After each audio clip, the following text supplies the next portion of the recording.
ازيكم عاملين اخوات وحبايبي؟ يا رب تكونوا بخير. النهارده يا جماعه جايه لكم بفيديو جديد ان شاء الله هيعجبكم جدا. بس اللي اول مره يشوف قناتي ينزل يشترك فيها ويفعل الجرس عشان يوصلكم كل جديد.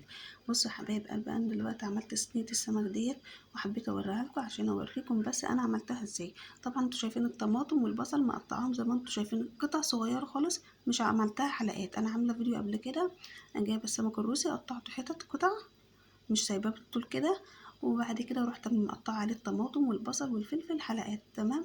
دلوقتي انا وريتكم، دلوقتي انا قطعت الطماطم والفلفل قطع صغيره، قلت اجرب بالطريقه ديت ان شاء الله. وهي بصراحه طلعت جميله جدا، وصينيه السمك زي ما انتم شايفين اخدها كده اللون الذهبي الجميل اللي انتم شايفينه ده. واللي عاوز بقى الطريقة كاملة هسيب لكم الرابط في صندوق الوصف، ادخلوا عليه وتشوفوا الطريقة كاملة ان شاء الله هتعجبكم جدا. ديت عبارة عن طماطم وبصل وفلفل، الفلفل والثوم دقتهم مع بعض كويس جدا، وعصرت ليمون يا جماعة زي ما انتم شايفين، وشوية خل وشوية زيت.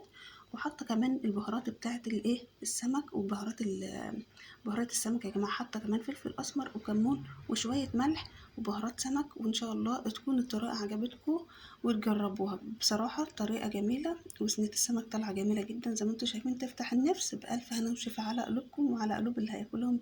وتفضلوا معانا بقى يا احلى فنز في الدنيا. مع السلامه، باي باي.